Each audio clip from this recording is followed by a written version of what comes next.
आप सभी को प्रणाम एवं नमस्कार।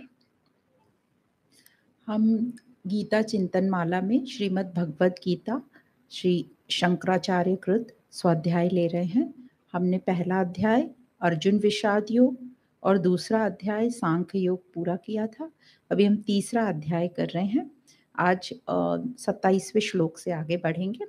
तो हमने अभी तक देखा जो तीसरा अध्याय है कर्म योग, उसमें क्या कह रहे हैं कृष्ण अर्जुन को कि कर्म कैसे करना चाहिए, क्योंकि तीसरे अध्याय में अर्जुन का क्वेश्चन था कि आप मुझे ऐसे कर्मों में क्यों लगा रहे हो, घोर कर्मों में क्यों लगा रहे हो, क्योंकि आप तो कह रहे हैं ज्ञान श्रेष्ठ है, फिर मुझे घोर कर्मों में क्यों लगा रहे हैं। तो हमको समझना ये बात कि कृष्ण की ये कभी भी ये नहीं था कि मैं इसे कर्म में लगाऊं। उनका ये था कि ये अपने जो मोह में बंधा हुआ है, इसके मोह का मैं नाश करूं, इसका मोह इससे खत्म कराऊं, ताकि इसको समझ आए कि इसका कर्तव्य क्या है। और उस प्रकार श्री कृष्ण तीसरे अध्याय में बोलना शुरू करते हैं कि कर्म करना तो कोई भी छोड़ नहीं सकता, ये चॉइस ही नहीं है कर्म नहीं करना। तो कर्म तो करना ही है। अब कौन सा कर्म करना है, कैसे कर्म करना है, ये सब उन्होंने एक एक बात बताई। जो कर्तव्य है तुम्हारा, तुम क्षत्रिय हो और तुम युद्ध के लिए आए हो, तो ये युद्ध करना तुम्हारा धर्म है। तुम्हें नहीं भी समझ में आ रहा तो यूं मान लो कि तुम लोक या प्रजा के लिए कर रहे हो, लोक कल्याण के लिए कर रहे हो, एक आदर्श स्थापित करने के लिए कर रहे हो। और इस प्रकार हर तरीके से कृष्ण अर्जुन को कन्विंस करने की कोशिश करते हैं कि युद्ध क्यों करना चाहिए। फिर सब ये जो कर्म, युद्ध मतलब कर्म, और इस कर्म को यज्ञ यज्ञ की समान करो। यज्ञ के समान करना मतलब निष्काम भाव से।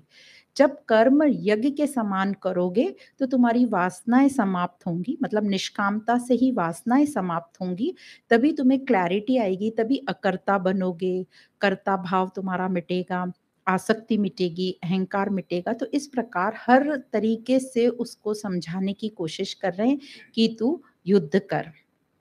तो जैसे समझा हमने कि अनासक्ति और निष्कामता की बात कर रहे थे, लास्ट श्लोक में हमने देखा था।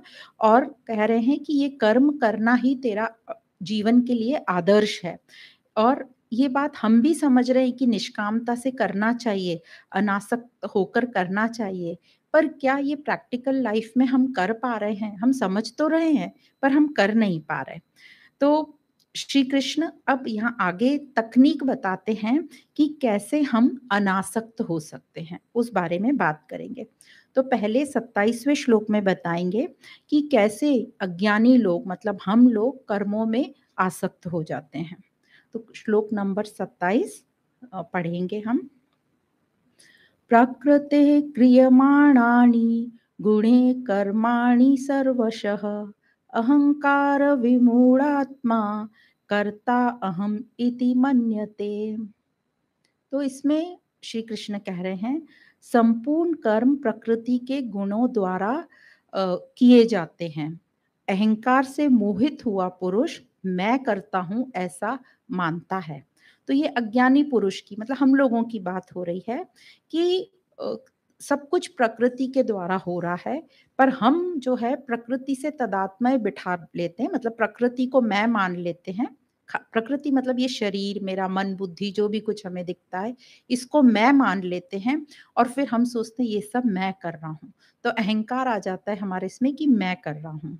तो उसको थोड़ा सा डिटेल में समझा रहे हैं कि हमारे मन में जो विचार होते हैं वो 3 प्रकार के होते हैं। जैसे हमने सबने पढ़ी हुई है भगवत गीता, इसलिए हम जानते हैं कि हर चीज़ 3 गुणों में चलती है। तो ये मन में जो विचार उठते हैं ये भी 3 गुण में चलते हैं, सतोगुण, रजोगुण और तमोगुण। और जिसकी अधिकता होती है वैसे विचार सामने प्रकट होते हैं। अब ये भी हमें ठीक प्रकार से समझना है कि सिर्फ सतोगुण, सिर्फ तमोगुण या सिर्फ रजोगुण प्रकट नहीं होता, ये मिक्सचर होता है। और उस मिक्सिंग में जो गुण का डोमिनेंस होता है, जो ज्यादा अधिक मात्रा में होता है, वो सामने प्रकट होता है। सतोगुण जैसे शुभ कर्म कराता है, रजोगुण काम, क्रोध, उत्तेजना जो होती है ये सब, और तमोगुण जो है आलस, प्रमाद, निद्रा, इसके लिए। अब ऐसा नहीं है कि अज्ञानी सतोगुण में नहीं आता, अज्ञानी भी सतोगुण में आता है और शुभ कर्म करता है कई बार। पर उसके शुभ कर्म में और ज्ञानी के शुभ कर्म में बहुत फर्क होता है। अज्ञानी क्योंकि उसको अभी अपूर्ण ज्ञान है, पूरा ठीक से समझ नहीं है, तो वो क्या शुभ कर्म करेगा? अपने सुख के लिए, अपनी स्वर्ग प्राप्ति के लिए। उसको लग रहा है अभी कि जो स्वर्ग है वो ही उच्चतम सुख है। स्वर्ग मतलब सब अपने को सुख सुविधाएँ मिल जाना, तो वही उच्चतम सुख है और वो अपने सुख के लिए कर्म करता है, तो वो सकाम कर्म की तरह हो गए कि मुझे इनसे पुण्य मिले, मुझे सुख मिले, इस प्रकार। तो अज्ञानी भी करता है, पर क्योंकि ज्ञान नहीं है ठीक प्रकार से, इसलिए जो उसके शुभ कर्म है वो सकाम कर्म हो जाते हैं। तो बता रहे हैं इसमें कि जो हमारे कर्म होते हैं वो कैसे होते हैं, हमारे मन के ऊपर डिपेंड करते हैं। मन ही कर्म कराता है और मन में जो इच्छाएं वासनाएं होती हैं, जब वो व्यक्त रूप में सामने आ जाती हैं एक्शन रूप में, तो वो कर्म कहलाती हैं। अब मन है तो कर्म तो होगा ही। कई ये पूरे जो कर्म है मन से ही उत्पन्न होते हैं और मन के ही कहे चलते रहते हैं। पर अज्ञानवश मन से हो रहे हैं, ये हम समझ रहे हैं, पर अज्ञानतावश हम मन को ही मैं मान लेते हैं और हम सोचते हैं कि हम ही कर रहे हैं, स्वयं ही मैं कर रहा हूँ और मैं कर्ता बन जाता हूँ। अब कर्ता बनता हूँ, मैंने किया है तो उसका रिज़ल्ट जो भी आएगा वो मुझे ही भोगना पड़ेगा। तो कर्ता बनते-बनते हम भोक्ता भी बन जाते हैं साथ-साथ, तो वो ऑटोमैटिक साथ-साथ जाएगी। यदि कर्ता बनेंगे तो भोक्ता भी होंगे, यदि अकर्ता बनेंगे तो भोक्ता की अब बात ही नहीं है, अभोक्ता हो जाएँगे। तो इसलिए कैसे अज्ञानी अपने मन के साथ जुड़कर मैं भाव आ जाता है उसे कि ये मैं ही हूँ, मन ही मैं हूँ, क्योंकि उसे अभी सत का पता ही नहीं है ना, जो दिख रहा है उसको स्थूल वही समझ रहा है मैं हूँ और सोचता है मैं ही सब कर रहा हूँ। इस प्रकार वो आसक्त हो जाता है प्रकृति से, मतलब अपने मन से, देह से, जो भी हम समझ पाएँ। तो अज्ञानवश मन को वो मैं मानने के कारण आसक्ति, कर्ता भाव, भोक्ता भाव और ये साइकिल शुरू रहता है। क्योंकि जैसे-जैसे वो कर्म करेगा, ये कर्म शुरू होते ही वासना से हैं, इच्छाओं से हैं। अब एक कर्म किया, फिर उसमें ये वासना इच्छाएँ हमारी समाप्त नहीं होती और वासना इच्छाएँ जुड़ जाती हैं। फिर हम और 4 कर्म करते हैं। तो ये मल्टीप्लिकेशन में बढ़ती जाती हैं हमारी इच्छाएँ, वासनाएँ। तो हमको लगता है कर्म करके ये हमारी इच्छा खत्म हो जाएगी। पर हमने अपने एक्सपीरियंस से देख लिया कि अभी तक ऐसा नहीं हुआ है कि वो कर्म करके हमारी इच्छाएँ या वासनाएँ समाप्त हुई हैं। वो बढ़ती ही गई हैं। तो ये यहाँ पर समझने की बात है कि अज्ञानी जन जो कर्म करते हैं, कर्ता भी बन जाते हैं, भोक्ता भी बन जाते हैं और इस पूरे साइकिल में उसकी इच्छाएँ, वासनाएँ बढ़ती चली जाती हैं, बढ़ती चली जाती हैं। अब ये सब क्यों हो रहा है? अज्ञानवश हो रहा है। अब ये अज्ञान कैसे आया?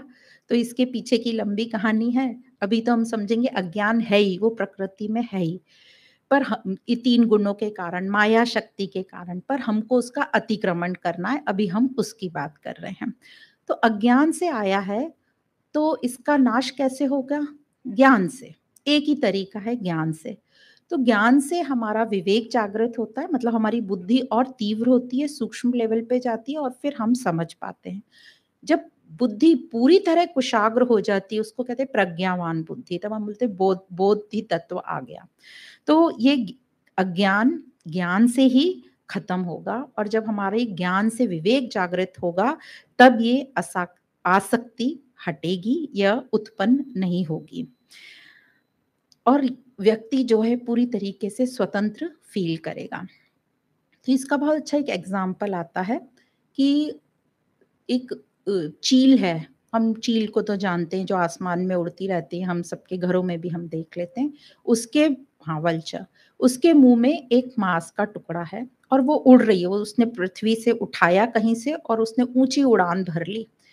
क्यों ऊँची उड़ान भरी? क्योंकि उसको डर लग रहा है कि दूसरे उसको फ़ॉलो कर लेंगे झपटने के लिए, छीनने के लिए, क्योंकि बहुत लोग पीछे उसके दौड़ रहे हैं। कौन है वो पीछे? सारे कौवे जो हैं उसके पीछे झुंड लगा के वो भी पूरी स्पीड से उसके पीछे-पीछे आ रहे हैं। अब जब वो बहुत ऊपर आ गई, वो ये भूल गई कि ये मेरे पीछे क्यों आ रहे हैं। अब वो लेगी ये सब मुझे फ़ॉलो कर रहे हैं, तो और स्पीड से जा रही है आगे। फिर भी देख रही सब मेरे पीछे-पीछे आ रहे हैं। अचानक उसका मुँह खुल जाता है और माँस का टुकड़ा नीचे गिर जाता है और वो अचानक देखती है कि सारे कौवे गायब। हुँ, वो माँस के टुकड़े के पीछे भाग रहे थे। तो उसने देखा कि जैसे ये माँस का टुकड़ा गिरा, मतलब छूटा, लेट गो कर दिया, छोड़ दिया मैंने, वैसे ही मैं क्या हो गई, स्वतंत्र हो गई, फ्रीली अब मैं उड़ पा रही हूँ, अब मुझे कोई टेंशन नहीं है किसी का। तो उसी प्रकार हमारी भी जो आसक्ति होती है, मतलब हम पकड़ के बैठे हैं, ये मेरा काम है, मैंने किया है, इसका मुझे ऐसा-ऐसा फल मिलना चाहिए और नहीं मिल रहा तो मैं दुखी हो रही हूँ और करते टाइम भी मैं पूरा चिंतित हूँ, दुखी हूँ कि ये मेरा कर्म है, इसका रिज़ल्ट कैसा आएगा, इस तरीके के भाव। तो हमेशा परेशान। तो इस प्रकार ये आसक्ति को हम समझ सकते हैं। अब पुस्तकों में आसक्ति को ऐसे समझाया कै मतलब आसक्ति मतलब कैसे मेरा भाव आ जाता है उसमें, हम कैसे प्रकृति से तादात्म्य कर लेते हैं। तो उन्होंने सपने का एग्ज़ाम्पल बताया कि जैसे हम सपने में क्या होता है, मन की ही कल्पनाएँ रहती हैं, जो कुछ हमने देखा सुना रहता है, वही हमें सपने में दिखाई देता है। या कई बार देखा सुना नहीं भी रहता, डीप डाउन कहीं सोचा रहता है, हमें पता भी नहीं, वो सब सपने में आ जाता है। तो सपने में क्या होता है, मन पूरा एक झूठा-मूठा संसार रच लेता है और हम मनुष्य उसके साथ तादात्म्य कर लेते हैं। हमको लगता है ये हमारे साथ है, हम कितना सच लगता है सपना। सपने में कोई आपको बोले कि ये झूठ है तो हम मानने को तैयार ही नहीं है। नहीं, नहीं हो रहा है मेरे सामने, मेरे साथ ये घटित हो रहा है, कैसे झूठ हो सकता है? तो हम वो पूरे सपने के साथ तादात्म्य कर लेते हैं। स्वप्न जगत के साथ मैं मेरा तादात्म्य कर लेती हूँ, तो हम दृष्टा बन जाते हैं, स्वप्न दृष्टा। अब ये स्वप्न जगत और स्वप्न दृष्टा चलता रहता है सपने में। पर जैसे ही सपना टूटता है, तो क्या होता है, स्वप्न जगत से स्वप्न दृष्टा का संबंध टूट जाता है, दोनों खत्म हो जाते हैं। तो अब वो जो सपने से प्रभावित हो रहा है झूठ-मूठ, वो भी खत्म हो जाता है। तो हुआ क्यों था ये? स्वप्न जगत का जो है कोई कसूर नहीं है, उसमें कुछ आसक्ति नहीं है। पर स्वप्न दृष्टा ने उसमें आसक्ति कर ली कि ये मेरा सपना है और दुखी-सुखी होने लगा। तो जैसे ही हमें ये जागृत अवस्था में जैसे ही समझ में आएगा कि ये मैं नहीं हूँ, मतलब मेरी आसक्ति टूट जाएगी उससे, वैसे ही हमारा दुख-सुख भी टूट जाएगा। तो आसक्ति जैसे ही कैसे होगी आसक्ति खत्म? जैसे ही हमारा उसके साथ संबंध, हम समझ जाएँगे कि ये मैं नहीं हूँ। जैसे कि हमने शंकराचार्य जी के जो भी ग्रंथ पढ़े हैं, सब में नेति-नेति आता है, उपनिषद में हम पढ़े, नेति-नेति, हर चीज़ को मैं नहीं हूँ। फिर मैं क्या हूँ? वो मैं क्या हूँ, अभी तो हमारे लेवल पे कुछ हम नहीं जानते मैं क्या हूँ। हमने ये वर्ड सुन रखा है आत्मा, कि आत्मा मैं हूँ, पर अभी हमें आत्मा का तो कोई अनुभव नहीं है। तो अभी हमारे लिए एक ही एक्सरसाइज़ है, ये मैं नहीं हूँ, ये मैं नहीं हूँ। मैं क्या हूँ, वो हम समझ लेंगे बाद में या जब भी होगा जब। तो मैं नहीं हूँ ये हमें क्लैरिटी होनी चाहिए। इसीलिए हर वेदांत में, सब उपनिषद में प्रकृति को सब कुछ बताया है, क्योंकि ब्रह्म को बताने के लिए तो बहुत शब्द ही नहीं है कोई बताने के लिए। जो भी महात्माओं ने थोड़ा बहुत बताया है अपने सुंदर शब्दों में, कोशिश की है बताने की, उतना ही हम भी कितना समझ पा रहे हैं पता नहीं, उन्होंने कोशिश करी। तो नेति-नेति हम ये नहीं हैं, इतना हम जान लें, तो हम उससे आसक्त नहीं हो पाएँगे। तो इस प्रकार हम अपनी वासनाओं को और अपनी इच्छाओं को पूरा खत्म कर सकते हैं अनासक्त होकर। तो ये जो हमारा कर्तापन होता है, ये आसक्ति के कारण उत्पन्न हो जाता है और जैसे ये समझ जाता है कि मैं मन नहीं हूँ, फिर ना तो आसक्ति ना कर्तापन। अब ये बहुत सारे एग्ज़ाम्पल हैं, हम कैसे कर्तापन में फँस जाते हैं और हमें लगता है हम ही सब कुछ कर रहे हैं। जैसे हम छोटा-सा एग्ज़ाम्पल लेते हैं अपने घर में। समझो हमारे घर में कोई मेहमान आए और हमें चाय बनाना है या हमें ही चाय पीनी है। तो हम क्या करेंगे, अपनी चाय का सारा सामान लेंगे, दूध, पत्ती, शक्कर या जो भी उसमें डालना है, गैस चालू करेंगे, बनाएँगे, सबको देंगे और मैंने बनाई है, यदि किसी गेस्ट ने कहा बहुत बढ़िया बनी है ना, मैंने बनाई है। पर इस मैं में मेरा क्या सहयोग था? मैंने तो सिर्फ़ 5 आर्टिकल्स को या सामान को इकट्ठा करके गैस पे रखा, बस इतना ही काम था। वो भी प्रकृति ने करवाया कि मेरे को लगी अंदर से चाय पीने की तलब, तो प्रकृति ने कराई। या कोई गेस्ट आए, वो भी प्रकृति हो गई, उनके लिए मैंने बनाई या परिवार के लिए। ना शक्कर मैंने उत्पन्न की, ना चाय पत्ती उत्पन्न की, ना मिल्क, ना पानी, कुछ नहीं और ना ही गैस मेरे कंट्रोल में था, सब मुझे मिला। तो मैंने कहाँ किया? ये हमें सोचना है, पर हमें लगता क्या है मैंने किया और इसका पूरा फल मुझे मिलना चाहिए। फल मतलब जो भी कुछ किसी को तारीफ़ हो रही है, तृप्ति हो रही है, वो मेरे नाम पर होनी चाहिए। तो यदि हम प्रैक्टिकली ऐसा सोचे कि ये जो 5 चीज़ चाय में डली, वो पाँचों के पीछे कितने लोग लगे थे। तो हर पैकेट जो आया है मेरे घर तक, समझो 1000 लोग तो होंगे उसके पीछे हमारे घर तक, तो 5 में 5000 लोग हो गए। तो ये जो तारीफ़ या प्रॉफ़िट या फल मिला है, वो 5000 लोगों में डिवाइड होगा। तो मेरे पास उसका 5000वाँ हिस्सा आएगा, मतलब इतनू-सा। और वो मुझे मिल गया है क्योंकि चाय मैंने पी है, मुझे उसका फल मिला, सामने वाले ने भी तारीफ़ कर दी, वो भी हो गया। पर हमें क्या लगता है पूरे 5000 मुझे मिल जाएँ और वो पॉसिबल नहीं है। इसलिए हम दुखी होते रहते हैं क्योंकि हमने प्रकृति के साथ अपना तादात्म्य कर लिया, हमें लग रहा है मैंने ही किया और ये इतना डीप डाउन हमारे अंदर बैठा है कि हम बिल्कुल ही भूल गए हैं कि हम कौन हैं, बस हम ये जान रहे हैं कि हम प्रकृति हैं। तो इस प्रकार हम समझ सकते हैं और पर अब कई लोग बोलते हैं ये मन बड़ा चंचल है, ये मन तो हमसे कंट्रोल ही नहीं होता है, मन रुकता ही नहीं है, कहाँ-कहाँ चला जाता है। तो इसके लिए भी एक एक्सरसाइज़ जो हम समझ सकते हैं, इस मन को हमें कहीं न कहीं एंगेज करना पड़ेगा, नहीं तो ये खाली मन शैतान का दिमाग बोलते हैं। तो एक अच्छा इस पे भी दृष्टांत है, एक ज़मींदार था, उसके पास एक काम करने वाला छोटा-सा बंदर था। उस वो बोलता कि इसको मैं बेचना चाहता हूँ क्योंकि ये अति एक्टिव है, सारे काम कर देता है घर के, जिन बोलो या बंदर बोलो, वो सारे काम कर देता है, फिर भी इसके पास समय बच जाता है। तो मैं इसको सँभाल नहीं पा रहा हूँ, तो वो बेचना चाहता है, बोलता है सस्ते दामों में बेच देता हूँ 500 हज़ार रुपए में। बहुत लोग खरीदार आ गए। तो सबने पूछा आप इतने काम का ये जिन आप इतने कम दामों में क्यों बेच रहे हो? तो बोले ये बहुत ज़्यादा एक्टिव है और बहुत काम करता है। तो एक बड़ा व्यापारी बोलता है मेरे पास तो बहुत काम है, अति काम, मेरे लिए बहुत यूज़फुल है। वो उसको 500 हज़ार में खरीद लेता है। अब वो खरीद लिया उसको, उसको काम बताता जाए, वो 1-1 सेकंड में आता जाएगा, मेरा ये काम हो गया, अब बताओ? तो ये व्यापारी बड़ा परेशान कि मैं इसको दिन भर कैसे एंगेज करूँ? तो उस वो भी होशियार था, इंटेलिजेंट बड़ा व्यापारी था, ज्ञानी भी था। उसने एक अपने आँगन में एक पिलर बनाया, खंभा और बोले जो-जो काम खत्म होता जाए उसके बाद तेरा ये काम है कि इस पिलर पे ऊपर चढ़ना और नीचे उतरना, ऊपर चढ़ना, नीचे उतरना, बस तेरा यही काम है। तो यही हमारा जो मन है, इसको हमें ये जिन या बंदर जैसा ही है, तो इसको हमें हमेशा कुछ न कुछ दे के रखना है, नहीं तो ये मन हमको पता नहीं कहाँ ले जाएगा और कितनी बार तो हमें कितने नीच विचारों में डुबा देता है। तो इस प्रकार ये मन की एग्ज़ाम्पल लोग इसलिए कहते हैं नाम जप करो, ताकि ये मन तुम्हारा उसमें लगा रहे। नाम जप अच्छी बात है, पर उससे यदि हमें फिर प्रोग्रेस भी करनी पड़ती है, नहीं तो हमारा सिर्फ़ मन जो है नाम जप में रह जाएगा, हमें आगे भी प्रोग्रेस करनी है। तो मन को दूसरे अच्छे-अच्छे कुछ काम देते रहें और जहाँ आपको रेस्टिंग पीरियड हो वहाँ नाम जप करते रहो।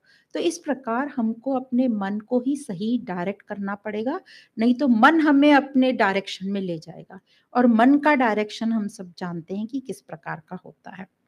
तो मन को स्थिर करो ताकि वो हमारे कहने में हो, हम राजा हों और मन हमारा गुलाम हो। तो इस प्रकार हमें मन के चल कहने में नहीं चलना है, मन को अपना गुलाम बनाना है।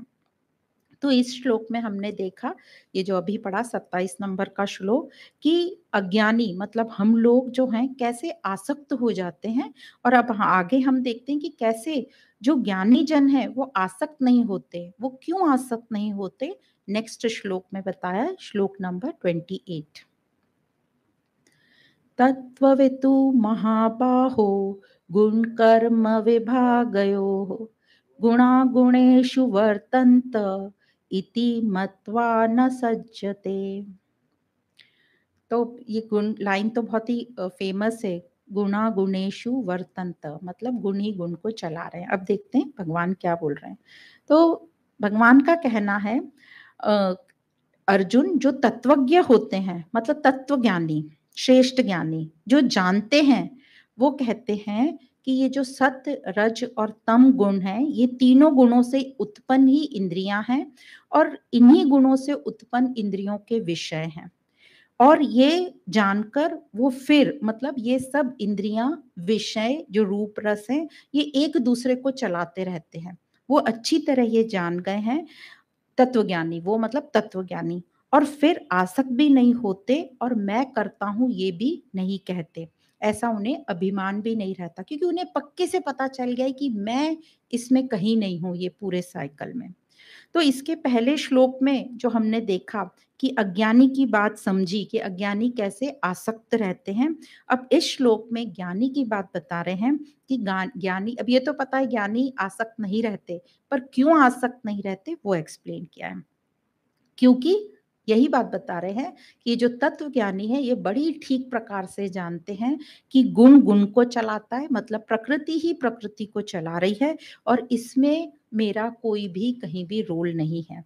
मैं प्रकृति नहीं हूँ, मैं गुण नहीं हूँ, मैं इंद्रियां नहीं हूँ, न ही मैं विषय हूँ। तो फिर प्रकृति का किया धरा मैं अपने नाम पर क्यों रखूं? ऐसे पक्का है उसे। अब इसको समझने के लिए फिर से हमें अपने आप को बताना है, जैसे हमें भूख लगती है, तो हम बोलते हैं मुझे भूख लगी, तो क्या किया? भोजन खा लिया, मतलब प्रकृति को भूख लगी शरीर को, और उसको भूख लगी तो उसने बाहर से प्रकृति से भोजन माँगा और कर लिया। हमारा रोल क्या था? सिर्फ़ इतना सा करना, बाकी वो भी प्रकृति ने ही किया, पर हमारे निर्देश से किया। वैसे ही ये हमें देह का अहंकार होता है लोगों का कि रूप, रंग, हाइट, फिज़ीक हमारी देखो कितनी अच्छी है। अब ये भी तुमने कहाँ बनाई? तुमने खुद से तो बनाई नहीं। तुम्हारे माँ-बाप द्वारा तुमको वो मिली, मतलब प्रकृति से तुम्हें मिली है। तो इसमें भी अहंकार, कहीं भी हमारा रोल नहीं आता कि हम अहंकार करें। तो किस बात का हम अहंकार करते हैं, ये हमें अपने आप से बार-बार क्वेश्चन करना चाहिए। और हम जो भी सोच सकते हैं, सब सोच के क्वेश्चन ऐसे लिखो, आपको सबका आंसर मिलेगा कि हर चीज़ प्रकृति ही है और इसमें मेरा कहीं भी अहंकार करने का कोई भी रोल नहीं है। तो ये ज्ञानी जन जो होते हैं, ये बात को बहुत अच्छे से जानते हैं और वो इन चीज़ में बहुत एकदम पक्के हो गए हैं, एकदम निष्ठा उनकी पक्की हो गई है।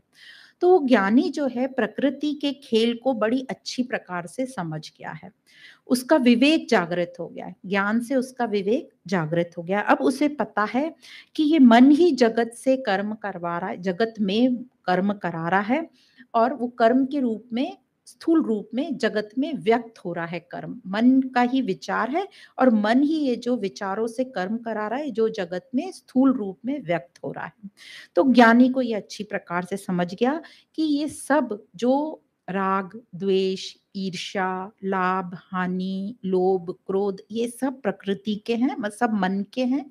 मन प्रकृति मतलब मन के ही लिए हैं और मन से ही, मन में ही अच्छा लगता है उसका और मन में ही बुरा लगता है।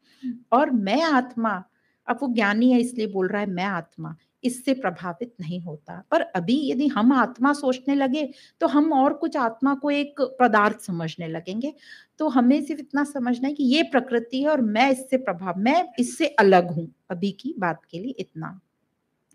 तो इसलिए जो ज्ञानी जन हैं वो आसक्त नहीं होते और वो बंधन मुक्त होते हैं, सुख-दुःख में भी नहीं आते। मतलब सुख-दुःख उसके लाइफ में आएँगे, पर वो सुख-दुःख से प्रभावित नहीं होगा। प्रभावित मतलब उसको कष्ट नहीं होगा सुख-दुःख से। वो उसको एक खेल समझ के देख रहा है, ड्रामा चल रहा है। तो क्वेश्चन आता है फिर ये ज्ञानी क्या करता है और कैसे रहता है? अपने मन में क्वेश्चन आते हैं कैसे रहते होंगे ये ज्ञानी? तो ये जो ज्ञानी जन है, जो श्रेष्ठ ज्ञानी है, वो अपने-अपने क्षेत्र में आनंद से कार्यरत रहते हैं।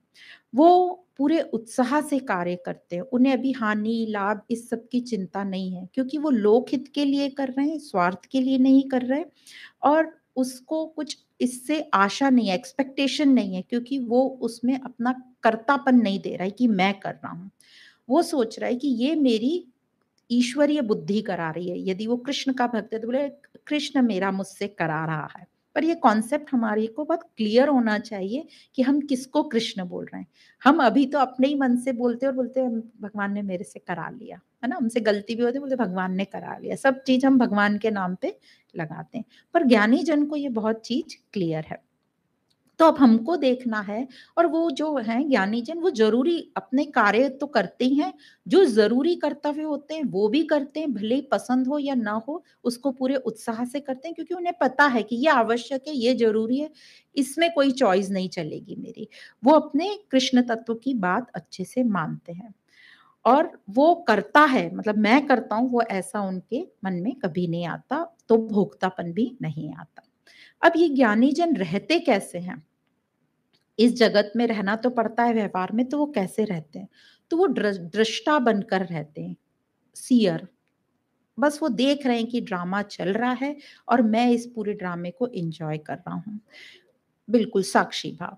तो दृष्टा भाव और साक्षी भाव को भी अलग-अलग लोगों ने थोड़ा डिफरेंस से यूज़ किया है।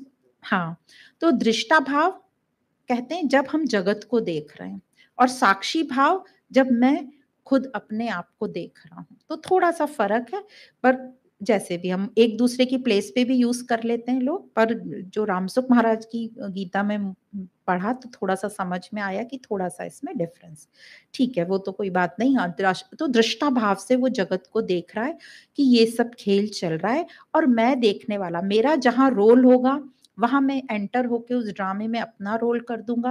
पर वो रोल करते टाइम मुझे ये एक्सपेक्टेशन नहीं है कि लोग मेरा ही कहना मानें, क्या ताली बजाएँ या जो भी हो। मैं मेरा बेस्ट करके आ जाऊँगा और उसके बाद चुपचाप जाके अपनी पीछे की सीट पे बैठ जाना। जैसे एक फ़िल्म की शूटिंग होती है, तो जिस एक्टर का जब रोल होता है आके बैठ जाता है, जब रोल नहीं रहता तो उसको बाकी की स्टोरी पता भी नहीं रहती, पीछे बैठ के कोल्ड ड्रिंक पी रहे हैं। हुँ? वैसे हम वो जो ज्ञानी जन है, तत्वज्ञानी उस प्रकार रहते हैं। वो एक प्लेयर के जैसे रहते हैं कि जो भी मुझे खेलने को मिला है या जिस फ़ील्ड में मैं उतरा हूँ, अपना खेल बेहतरीन खेल दो, बाकी हमें ये नहीं देखना कि मैं किसको प्रभावित करना है, किसको जिताना है। तो इस उपलक्ष्य में जैसे सचिन तेंदुलकर के इंटरव्यू में उसने कहा, उससे पूछा गया कि आप इतना सुंदर कैसे खेल पाते हो, इतने कंसंट्रेशन के साथ? तो उसने कहा जब मैं खेल के मैदान में उतरता हूँ, जब बल्ला मेरे हाथ में है, तो मैं खेल खेलता हूँ। मैं ये सोच के नहीं खेलता कि मुझे इतने रन बनाने हैं, मुझे अपनी टीम को जिताना है, ये नहीं, अपना बेस्ट पूरे ढंग से खेल के आना है, उत्साहपूर्वक एक खेल की तरह। तो इसी प्रकार जो ज्ञानी जन है, वो अपना जो कर्म है, कर्तव्य है, उसको बेस्ट करके आते हैं। उनको ना उसके पहले एक्सपेक्टेशन होती है कि ऐसा होना चाहिए या उनको ना कोई पास्ट के विचार आते हैं उस टाइम कि उस वक़्त मेरे साथ ठीक नहीं हुआ था, तो इस बार ये कार्य कैसे होगा?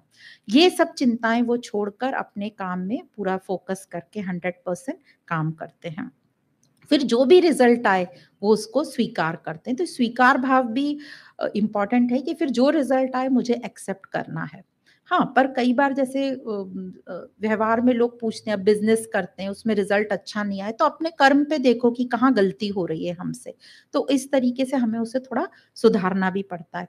पर सब कुछ ठीक करने के बाद भी यदि रिज़ल्ट मेरे ठीक नहीं आ रहे हैं, तो फिर हमें वो व्यवसाय को छोड़कर या वो प्रोजेक्ट छोड़कर दूसरे पे भी कंसंट्रेट करना है। ये नहीं कि उसी के ही पीछे पड़ते रहे और पूरी लाइफ हमने घाटा-घाटा ही झेला, हमसे ठीक नहीं हो रहा है तो उसको हमें छोड़ना पड़ेगा या कोई अपने मेंटर से या उनसे सलाह करके उस पे हमने जो भी ठीक करना है सलाह उनसे लेनी चाहिए।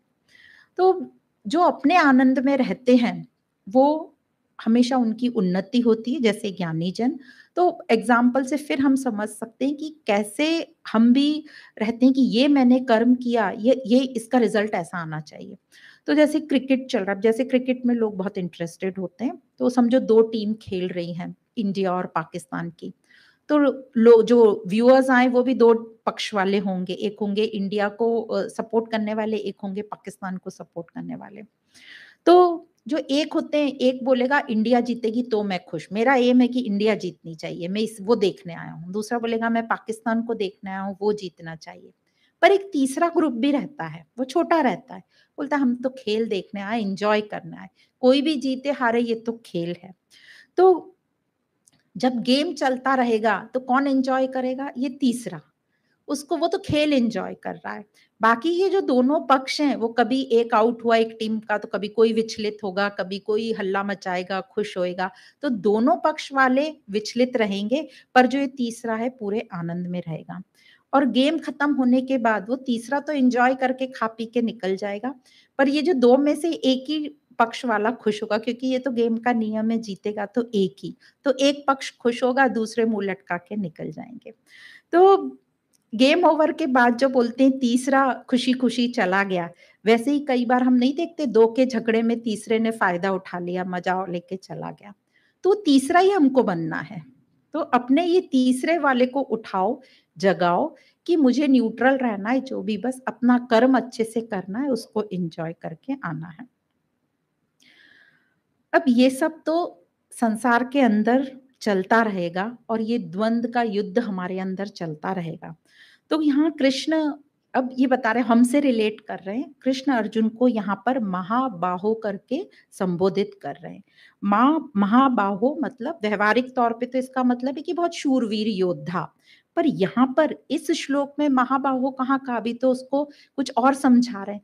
तो यहाँ उसको ये समझा रहे हैं, या समझना हमारे लिए ये है कि सच्चा महायोद्धा या महाबाहो कौन है, जो सच्चाई से अपने मन में जो युद्ध चल रहा है उसको जीत ले, उसका सामना करे, उसकी परिस्थितियों का सामना करके उसको जीत ले, वही सच्चा महायोद्धा है। जीत ले मतलब वो आसक्ति को समझ ले कि मैं कहाँ आसक्त हो रहा हूँ, मैंने किस किस को मैं मान लिया। ऐसे देखे तो हम सभी चीज को, हजारों चीज को मैं करके चलते हैं, तो उसको पकड़कर और कहाँ वो मेरे को नुकसान दे रहा है, वहां वहां मैं उसको छोड़ता चलूं। तो इस प्रकार ज्ञानी जो है अनासक्त नहीं रहते, अनासक्त सॉरी रहते हैं, और ये अनासक्ति का जो रहस्य है ये इस श्लोक में बताया गया। तो सबने वो बंदर का एग्जाम्पल सुना होगा कि बंदर जो है वो मटके में चने रहते हैं, तो वो बंदर अपना हाथ डाल लेता है उसमें और पूरी मुट्ठी भर के चने निकालने की कोशिश करता है, पर जब वो बाहर निकालता है तो वो मटके के मुंह से उसका हाथ निकलता ही नहीं है। बहुत कोशिश करता है, कोशिश कर रहा है, नहीं निकल रहा, पर जैसे ही हाथ छूटा निकल गया। तो वो आसक्ति जैसे ही छोड़ी तो आपको स्वतंत्रता मिली, आप मुक्त हुए, आपको अच्छा लगा। तो इस प्रकार तत्वज्ञानी जो है अनासक्त रहते हैं। अब नेक्स्ट श्लोक पढ़ते हैं, देखते हैं इसमें क्या कह रहे हैं कृष्ण। श्लोक नंबर 29। प्रकृतिर्गुण सम्मूढ़ः सज्जन्ते गुणकर्मसु तान् कृत्सन्विदो मन्दान् कृत्सन्विन् विचाल्येत्। तो कृष्ण यहाँ कह रहे हैं, प्रकृति के गुणों से मोहित हुआ पुरुष गुण और कर्म में आसक्त होते हैं। उन अपूर्ण ज्ञान वाले, फिर से अज्ञानी की बात कर रहे हैं, उन अपूर्ण ज्ञान वाले मंद बुद्धि पुरुषों को पूर्ण ज्ञान प्राप्त वाले पुरुष विचलित नहीं करें। अब इसी टाइप का श्लोक हमने कल भी पढ़ा था, श्लोक नंबर 26। तो वही बात यहाँ पर जो कृष्ण है और बल दे के कह रहे हैं कि ज्ञानी जन सुन लो तुम, ये जो अज्ञानी लोग हैं, जो मंद बुद्धि वाले हैं, उनमें भ्रम उत्पन्न मत करो। इसी पर बार बार जोड़ रहा रहे, क्यों? क्योंकि ये लोग अपनी वासनाओं में बहुत आसक्त हैं, पूरे स्पीड में हैं, और इनको आप एकदम से रोक दोगे तो बात नहीं बनेगी। वो या तो आलसी बन जाएंगे या आपकी बात सुनेंगे ही नहीं, वो रुकेंगे ही नहीं, आपके पास बैठेंगे ही नहीं। तो ये अज्ञानी जो मन बुद्धि वाले हैं, इनको मंद बुद्धि क्यों कहा है और अपूर्ण ज्ञान बोला है? अब थोड़ा बहुत तो ज्ञान सबको होता है किसी न किसी चीज का, तो यहाँ एकदम अज्ञानी ना बोल के अपूर्ण ज्ञान बोल रहे हैं, मंद बुद्धि बोल रहे हैं। मंद बुद्धि क्यों बोल रहे हैं? क्योंकि ये लोग अपनी बुद्धि चलाते ही नहीं है कि सामने वाले को देखकर कि वो क्यों कर्म कर रहा है और क्यों नहीं कर रहा है। ये वो ज्ञानी जन को देखने की बात कर रहे हैं। जैसे कई हम भी देख लेते हैं ना, अरे वो तो इतने श्रेष्ठ इंसान है पर उन्होंने ऐसा नहीं किया, और फिर हम अपना जजमेंट पास करते, इसलिए हम भी ऐसा नहीं कर रहे। तो ये जो अज्ञानी जन मन बुद्धि लोग हैं, ये अपनी बुद्धि बिल्कुल नहीं लगाते और श्रेष्ठ लोगों को देखकर ये समझ नहीं पाते कि ये क्यों कर रहे हैं और क्यों नहीं कर रहे हैं, क्यों करने को बोल रहे हैं या क्यों नहीं करने को बोल रहे हैं। बस उनको देखकर ब्लाइंडली फॉलो करते हैं। क्योंकि क्यों नहीं ये अपनी बुद्धि लगा रहे, इनको जिज्ञासा ही नहीं है देखने की, उतनी समझ ही नहीं है कि हम ये अंदर से गहराई से जाने कि ये क्यों कर रहे हैं और क्यों नहीं कर रहे हैं।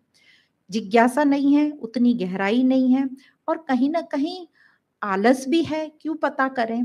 स्वार्थ आ जाता है, और कुछ पता चल जाएगा कि ये क्या ग्रेट कर रहे हैं और हमें भी करना पड़ेगा। तो अपने आप को ये आराम में रखने के लिए पता भी नहीं रखते हैं, सिर्फ ऐसे ही फॉलो करते हैं और एग्जाम्पल देते हैं। तो इसलिए ज्ञानी जन को बोल रहे हैं कृष्ण कि तुम इन लोगों को जो है भ्रमित मत करो, मतलब इन ऐसे लोगों को रोको मत कर्म करने से, पर उनकी दिशा बदल दो, या उनको धीरे धीरे मार्गदर्शन करो, एकदम से जाके उनको रोको मत। अचानक ये ज्ञान उनसे डाइजेस्ट ही नहीं होगा, वो अलग तरीके से सोचने लगेंगे, जैसे हमने कल भी पढ़ा था। तो धीरे धीरे उनका मार्गदर्शन करो, क्योंकि जो वासनाएं उनकी इतनी पक्की हैं, उसको तोड़ने में भी थोड़ा टाइम लगेगा।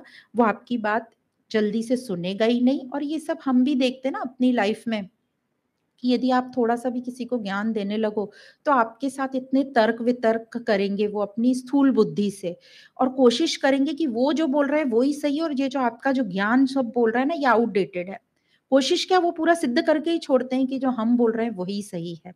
तो ऐसे लोगों के साथ फिर अपन भी जल्दी गिव अप कर देते हैं।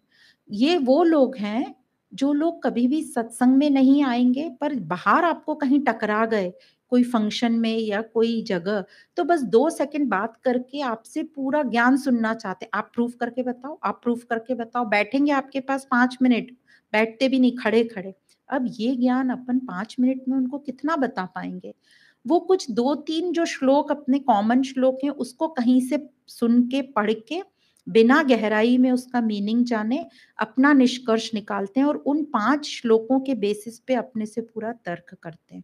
उनमें इतना धीरज ही नहीं है कि वो ये पूरा गहराई से समझें और आगे अपन बोलो भी कि आप इसको आराम से गहराई से समझो, वो नहीं, वो बोलेंगे इतना वक़्त नहीं है हमारे, इतना वक़्त किसके पास है ये समझने के लिए? तो वो सुपरफिशियल समझते हैं और अपने हिसाब से डिसाइड करते हैं। तो कहते हैं इन अज्ञानियों को बहुत बहुत प्यार से हैंडल करो, धीरे-धीरे, और फिर उनका मार्गदर्शन करो। तो ये जो अज्ञानी, हाँ, उन्हीं को ही बोल रहे हैं ना, श्रेष्ठ ज्ञानी, उन्हीं को बोल रहे हैं। हाँ, ज्ञानी जिसको भी यहाँ बोला जा रहा है, वो तत्वज्ञानी श्रेष्ठ पुरुष, मतलब आप महात्मा, गुरुजन, जिसको भी आप गुरु मानते हैं, वो सब आ गए उसमें।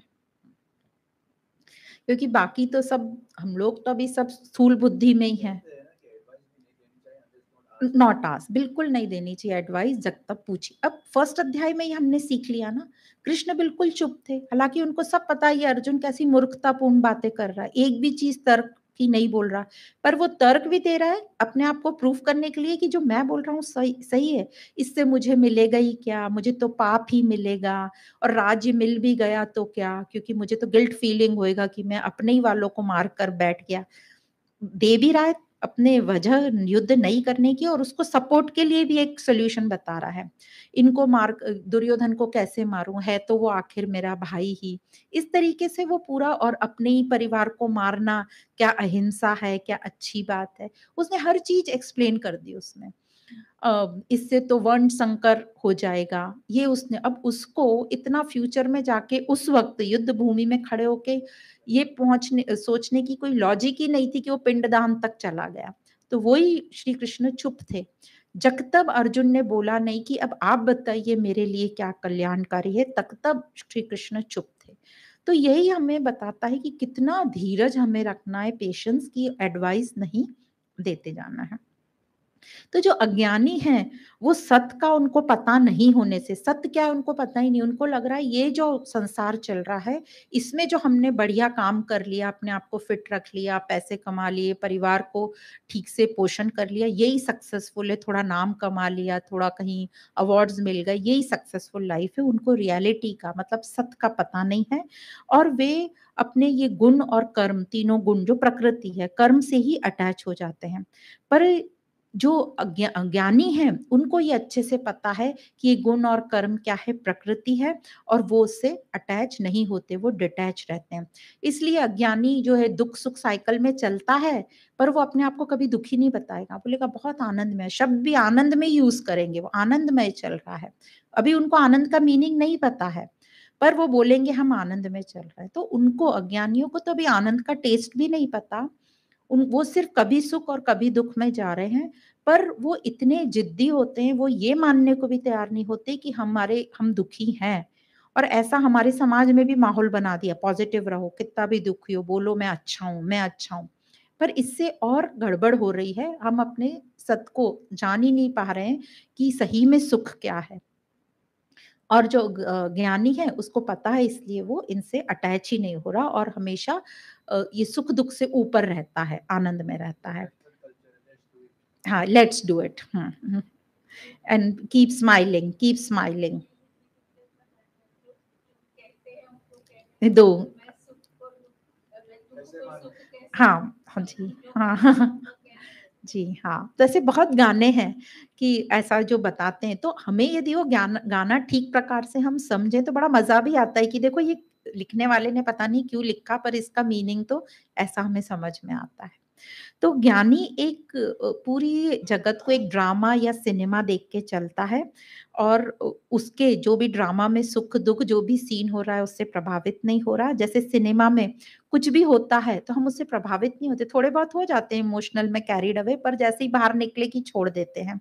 वैसे ही वो थोड़ा-सा अपन क्या सिनेमा स्क्रीन से अलग है, समझते हैं ना? वैसे ही ज्ञानी अच्छे से समझता है कि ये प्रकृति से मैं अलग हूँ। जैसे हम समझते हैं स्क्रीन से मैं अलग हूँ, वैसे ही ज्ञानी जन बहुत अच्छे से समझते हैं कि ये प्रकृति से मैं अलग हूँ। प्रकृति उनके लिए एक सिनेमा स्क्रीन की तरह है और मैं उससे अलग हूँ। अब सिनेमा में कुछ भी हो रहा है तो वो मान रहा है ये रियल थोड़ी ना, ये व्यावहारिक दुनिया चल रही है। जैसे वो शंकराचार्य जी का अद्वैत सिद्धांत हमने पढ़ा था। पारमार्थिक सत्य, व्यावहारिक सत्य और प्रतिभारिक, ये बहुत अच्छे से ध्यान रखेंगे ना तो हम थोड़ा इस पे समझ कर काम कर सकते हैं।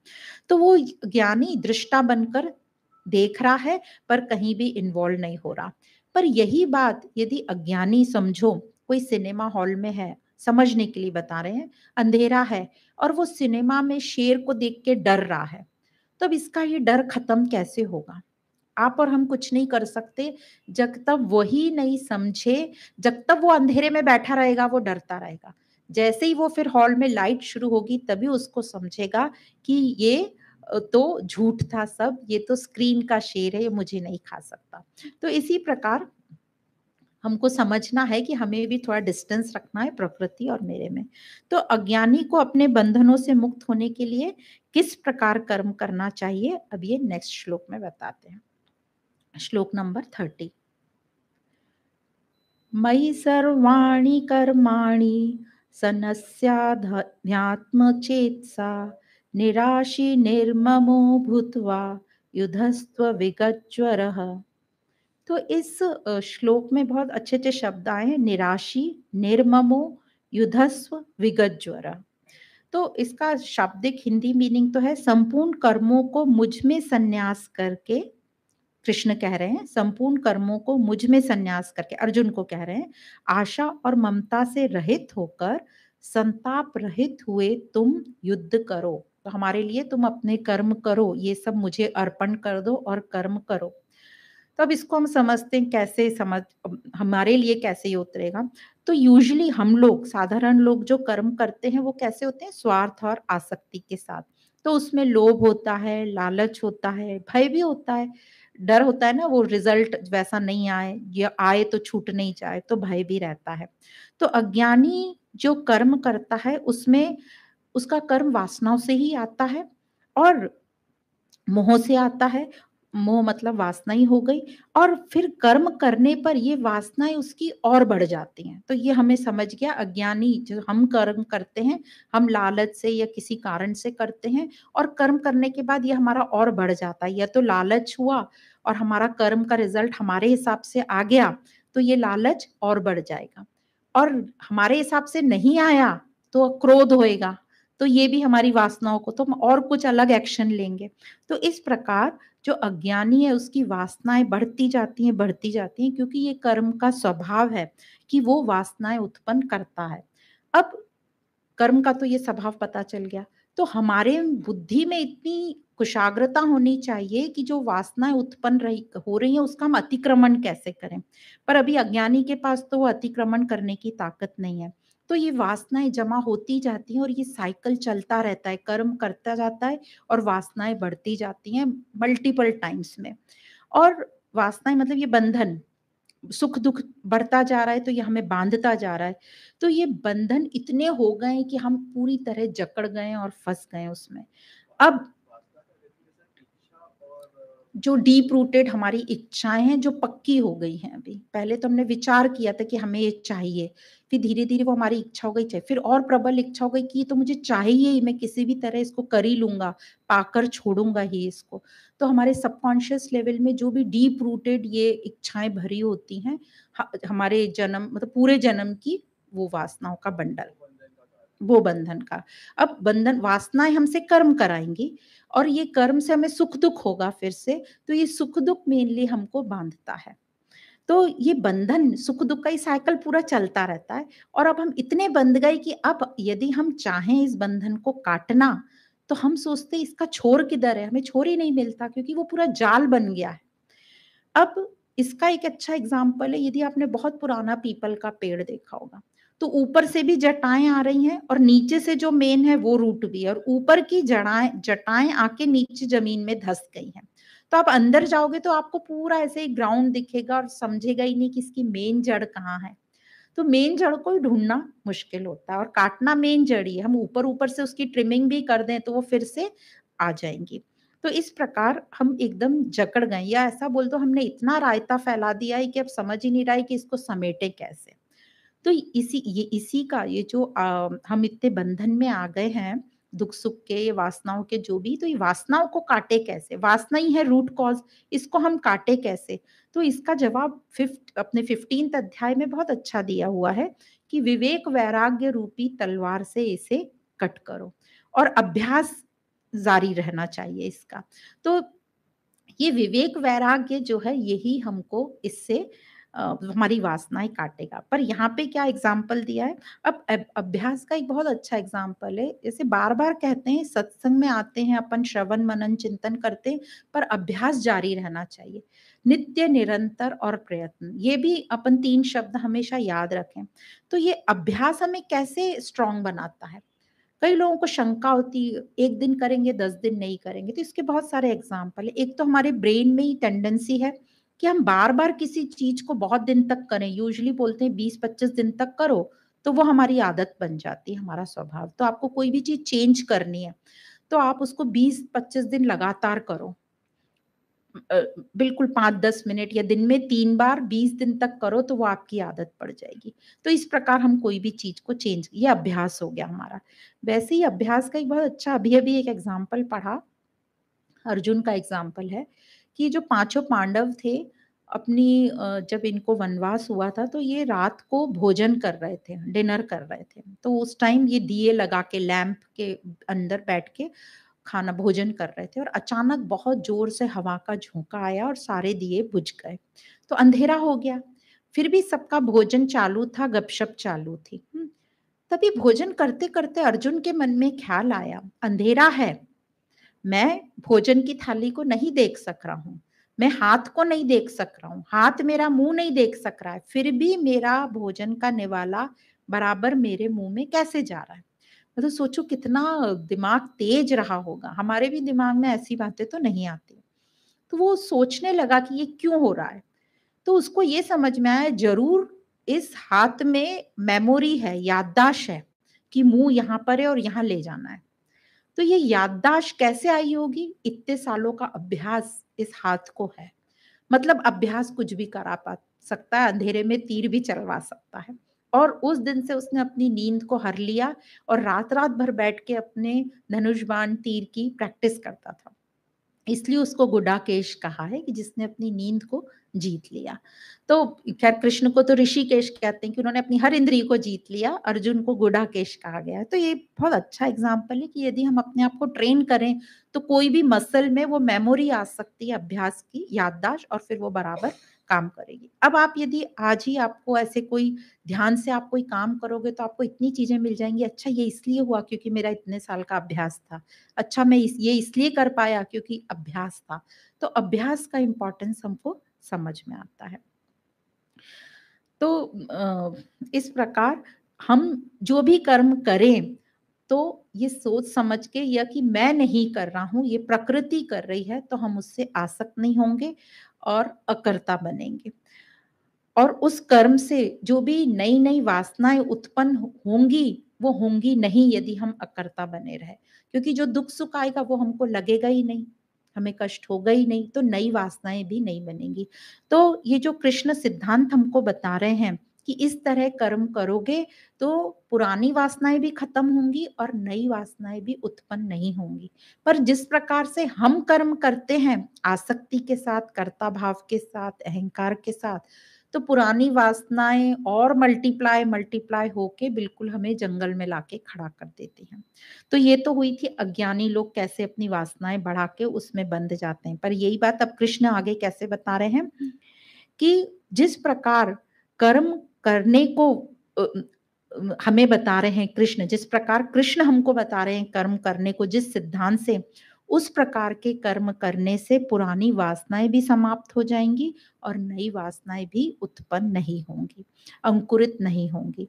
तो कर्म की इस विधि को ही यहाँ कृष्ण दूसरे शब्दों में हमको बताने जा रहे हैं कि समस्त कर्मों का, इस श्लोक में जो बताया श्लोक नंबर 30 में, कि समस्त कर्मों का संन्यास मुझ में करके, मुझ में, अब फिर से शब्द आया मुझ में, तो जहां भी कृष्ण ने मुझ में कहा है मतलब ब्रह्म स्वरूप में, क्योंकि ब्रह्म ही पूरी प्रकृति ही वही उसी की है, तो मुझ में अर्पण कर दे, आशा रहित और ममता रहित होकर और संताप रहित होकर तू युद्ध कर। तो कर्मों का संन्यास बोला है, मतलब कर्मों को मुझ में अर्पण करके। तो इसका मतलब क्या है, मतलब कर्मों में जो स्वार्थ भाव है, अहंकार भाव है, अहंकार से ज्यादा हम बोलेंगे मेरा, जैसे ही हमने मेरा कह लिया तो वो हम उससे हटाए। तो अहंकार ऐसे डायरेक्ट हम खत्म नहीं कर सकते, हम अपना मेरा मेरा जो है वो खत्म कर सकते हैं। तो जो अभी तक हम बोल रहे थे मेरा मेरा, आप बोलेंगे ये मेरा नहीं है, मेरा मेरा नहीं है, ये इजी हो जाता है हमारे लिए। तो कर्मों में जो स्वार्थ भाव है और अहंकार भाव का त्याग, और इसी अ, को असली संन्यास कहते हैं। तो जो हम सोच रहे थे कि कर्म संन्यास मतलब कर्मों को छोड़ देना, कर्मों को छोड़ के या गृहस्थ से जंगल में चले जाना, तो यहाँ कृष्ण कह रहे हैं वो स्थूल संन्यास की बात कर रहे हो। कर्म संन्यास का असली मीनिंग है कि मुझे अर्पण कर दे, मतलब जो भी स्वार्थ भाव है, अहंकार भाव है, उसका त्याग कर दे, वही असली कर्म संन्यास है। तो इस श्लोक को कई लोग इसी श्लोक का शाब्दिक मीनिंग ले लेते हैं, स्थूल मीनिंग, और फिर गलत सोचने लगते हैं कि कृष्ण ने तो त्याग करने को बोला है। और फिर इसमें जो शब्द आया निराशा, तो उनको लगता है फिर निराशा पूर्वक जीवन हो जाएगा। तो इसका मीनिंग वो बिल्कुल ही चेंज कर देते हैं। पर हम सूक्ष्मता से हमें समझना है, ये कोई भी श्लोक सूक्ष्मता से समझेंगे तभी हमें ठीक से इसका मीनिंग समझेगा। तो जो शब्द आया निराशी, मतलब आशा रहित। आशा रहित मतलब हमें भविष्य की आशा है, कि ये फल की बात कर रहे हैं कि जो भी फल करते टाइम निराशी रहो, मतलब आशा मत करो भविष्य के लिए कि ऐसा फल मिलेगा, क्योंकि किसी भी चीज का फल थोड़ा सा उसके बाद ही मिलता है फ्यूचर में। तो ये भविष्य में मत जाओ, वर्तमान में रहो। भविष्य में जाओगे, अब यहाँ ये कहने का मतलब है, कई लोग इसमें बड़ा तर्क वितर्क करते हैं, हम तो फल तो सोचेंगे तभी तो कर्म करेंगे ना, बिजनेस है या कोई और चीजें। सही बात है, स्टूडेंट्स भी फल देख के ही कर्म चूज करेगा अपना प्रोफेशन। तो फल करो चूज, पर पूरे टाइम फल में आसक्त मत रहो, उसके ऊपर थोड़ा सा विचार कर लिया फिर अपने कर्मों पे बात करो। तो इतना ज्यादा भविष्य में रहेंगे तो वर्तमान का हम ठीक प्रकार से सदुपयोग नहीं कर पाएंगे। तो इसलिए, और पूरे टाइम फल की चिंता में ही विचलित रहेंगे। फिर दूसरा शब्द है निर्मम। मम मतलब मेरा, तो ये मेरापन छोड़ना है। और बोलते हैं मम मतलब ये अहंकार आ जाता है। कहते हैं जो अहंकार है हमारा, ये हमारी पास्ट की गतिविधियों से आया है, कि पिछले हमने ऐसा किया था अब कैसा होगा, तो पास्ट की गतिविधियों का असर मेरे प्रेजेंट पे पड़ना। तो मेरा, और दूसरा मेरा कहोगे तो हमें और स्ट्रेस होगा कि ये मेरा है, मैं अकेला कर रहा हूँ, इसका रिजल्ट आएगा तो मुझे अकेले को भोगना पड़ेगा और हमारा मन विचलित होगा। तो कहते हैं कि ये अहंकार मतलब निर्मम भूतकाल हो गया, निराशा आशा भविष्य काल हो गई।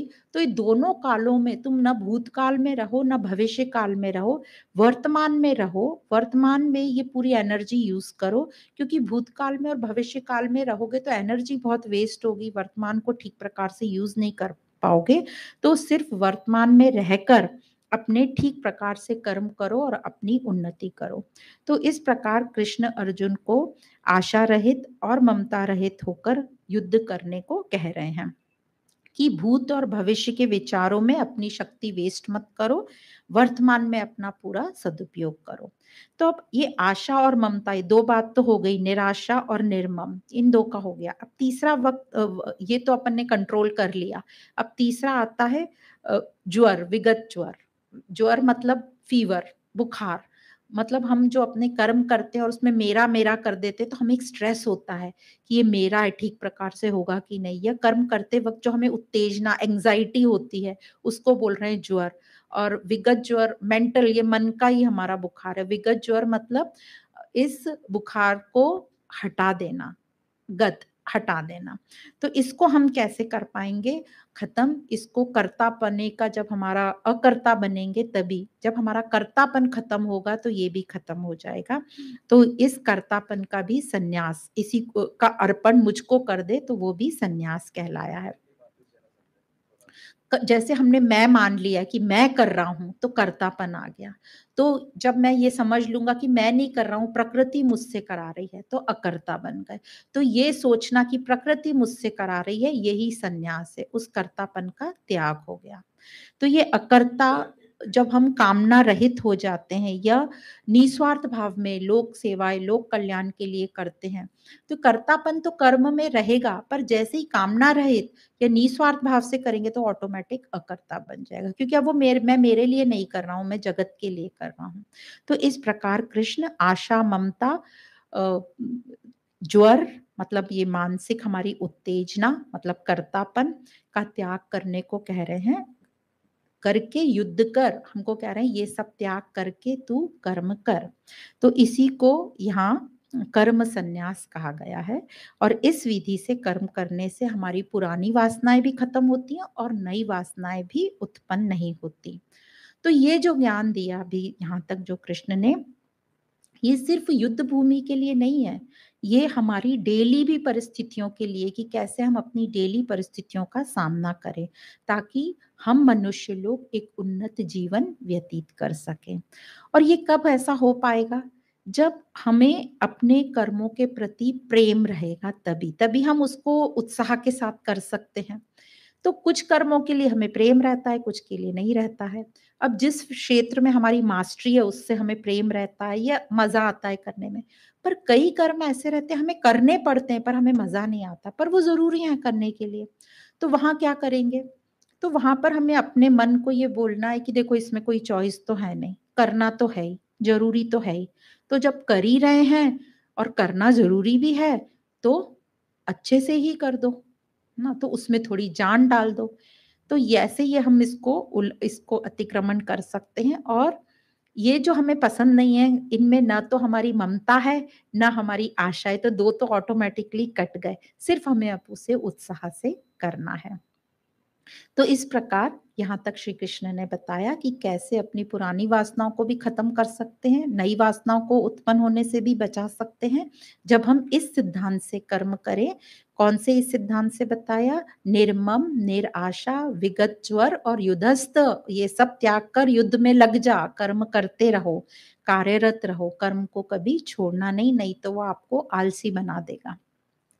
तो इस प्रकार हमने आज 4 श्लोक पढ़े। 27 नंबर का श्लोक जिसमें था सब कुछ प्रकृति ही कर रही है, गुण गुणों द्वारा चल रहे हैं, तो मैं करता हूँ ये सिर्फ अज्ञानी समझ रहा है, पर ज्ञानी को इसकी समझ है। 28 श्लोक में पढ़ा, 28 नंबर के, ये ज्ञानी ठीक प्रकार से जानता है कि ये सब गुण गुण में वरत रहे हैं, प्रकृति प्रकृति में चल रही है, ये इसमें मेरा कोई भी रोल नहीं है, तो मैं क्यों इसको अपने माथे ले लूं। ये वो अच्छे से समझ रहा है, वो अनासक्त है और अकर्ता है। 29 नंबर के श्लोक में हमने पढ़ा कि ये जो अपूर्ण ज्ञान वाले लोग हैं, मतलब मंद बुद्धि वाले अज्ञानी लोग, हम लोग ज्ञानी जन, तुम इनको विचलित मत करो, पर धीरे-धीरे इनका मार्गदर्शन करो। और 30वें श्लोक में हमें बताया कि अज्ञानी बंधनों से कैसे मुक्त हो सकता है, जब वो कर्म संन्यास करेगा, मतलब अहंकार को छोड़ेगा, आशा और ज्वर का त्याग करेगा, मतलब कर्तापन का भी, ज्वर मतलब हम समझ लेंगे कर्तापन का त्याग करेगा, और इस प्रकार कर्म करने से उसकी पूरी वासनाएं पुरानी और नई सब खत्म होंगी और वो स्वतंत्र फील करेगा, मुक्त फील करेगा। तो आज हम यहाँ पर विराम देते हैं। आप सभी को बहुत बहुत धन्यवाद।